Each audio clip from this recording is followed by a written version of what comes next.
আসসালামু আলাইকুম, স্বাগতম জানাচ্ছি বিবিসি নিউজ আন্তর্জাতিক সংবাদে। শুরুতেই সংবাদ শিরোনাম, এরপর বিস্তারিত। নেতানিয়াহু নিহতের খবর, যা জানালো ইসরায়েলি মিডিয়া। নিজ ভূমিতে মার্কিন অস্ত্র পুনঃমোতায়ন ঠেকাতে পারবে না দক্ষিণ কোরিয়া। জ্বালানির দাম ৩০% বাড়াল মিশর। তেল সরবরাহ নিয়ে বিশ্বকে সতর্কবার্তা সৌদি আরামকোর।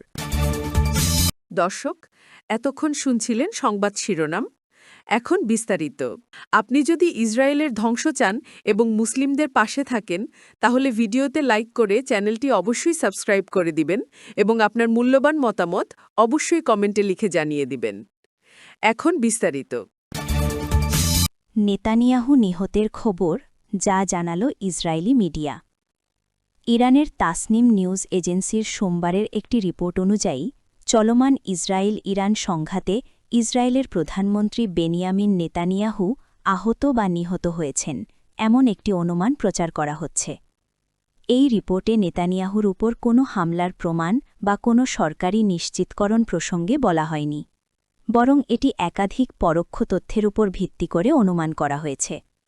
যেমন নেতানিয়াহুর সাম্প্রতিক ভিডিও ক্লিপের অভাব, তার বাড়ির আশেপাশে নিরাপত্তা বাড়ানোর খবর হিব্রু ভাষার মিডিয়ায় রিপোর্ট, জ্যারেড কুশনার ও মার্কিন বিশেষ দূত স্টিভ উইটকফের ভ্রমণ স্থগিত হওয়া, এবং ফরাসি প্রেসিডেন্ট ইমানুয়েল ম্যাক্রো ও নেতানিয়াহুর ফোন আলাপের একটি ফরাসি রিপোর্ট, যেটিতেও আলাপের সঠিক তারিখ উল্লেখ করেনি নিউজ এজেন্সিটি।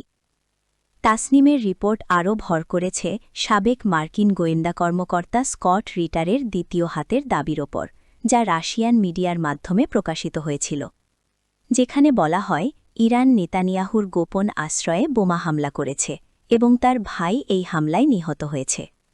তাসনিম নিউজ নিজেই উল্লেখ করেছে যে এই অনুমান সরকারিভাবে নিশ্চিত বা অস্বীকার করা হয়নি। নিজ ভূমিতে মার্কিন অস্ত্র পুনঃমোতায়ন ঠেকাতে পারবে না দক্ষিণ কোরিয়া। মধ্যপ্রাচ্যে ইরান আগ্রাসনে দক্ষিণ কোরিয়ায় মার্কিন অস্ত্র পুনঃমোতায়নে বাধা দিতে পারবে না দেশটির দক্ষিণ কোরিয়ার সরকার। দক্ষিণ কোরিয়ার প্রেসিডেন্ট লি জে মিয়ং মঙ্গলবার মন্ত্রিসভা বৈঠকে বলেন, এই যুদ্ধ নিয়ে আমার দেশ উদ্বিগ্ন, তবে মধ্যপ্রাচ্যে হামলায় সিউলের ভূমি ব্যবহারে যুক্তরাষ্ট্রকে বাধা দিতে পারবে না। স্থানীয় মিডিয়ায় রিপোর্ট করা হয়েছে যে মার্কিন প্যাট্রিয়ট ক্ষেপণাস্ত্র প্রতিরক্ষা ব্যবস্থা সম্ভবত ওসান এয়ারবেস থেকে সরিয়ে নেওয়া হয়েছে এবং সৌদি আরব ও সংযুক্ত আরব আমিরাতের মার্কিন ঘাঁটিতে পুনঃস্থাপন করা হতে পারে।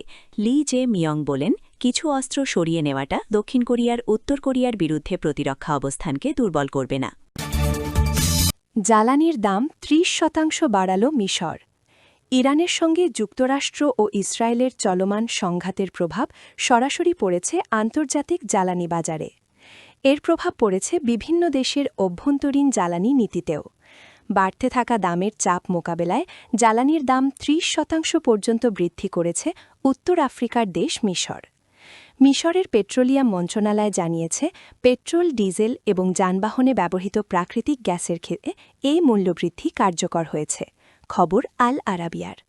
মন্ত্রণালয় এক বিবৃতিতে বলেছে, মধ্যপ্রাচ্যের যুদ্ধের কারণে বৈশ্বিক জ্বালানি বাজারে যে অস্বাভাবিক চাপ তৈরি হয়েছে তার প্রভাবেই এই সিদ্ধান্ত নেওয়া হয়েছে।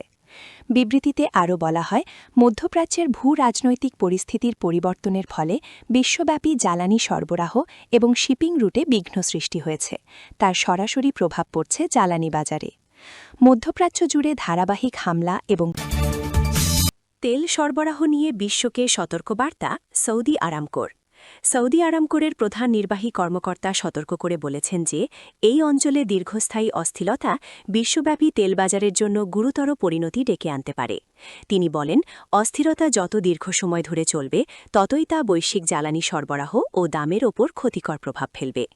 ২৫ ফেব্রুয়ারি থেকে শুরু হওয়া ইরানে মার্কিন ও ইসরায়েলি আগ্রাসন এখনও শেষ হওয়ার নাম নেই। এই আগ্রাসনে বহু মানুষ নিহত হয়েছেন। ইরানের সর্বোচ্চ ধর্মীয় নেতা আয়াতুল্লাহ আলী খামেনি প্রাণ হারিয়েছেন এই মার্কিন হামলায়। এখনও দুপক্ষ যুদ্ধ চালিয়ে যাওয়ার পক্ষে কথা বলছে। এদিকে সৌদি কর্তৃপক্ষ জানিয়েছে যে আল খারেজ গভর্নরেটের পূর্ব দিকে একটি ড্রোন বিমান প্রতিরক্ষা ব্যবস্থার সাহায্যে ধ্বংস করা হয়েছে। সৌদি সিভিল ডিফেন্স আরও জানিয়েছে, আল জুলফি গভর্নরেটে একটি ড্রোন আবাসিক এলাকায় বিধ্বস্ত হয়েছে, যার ফলে কিছু সম্পদের ক্ষতি হয়েছে।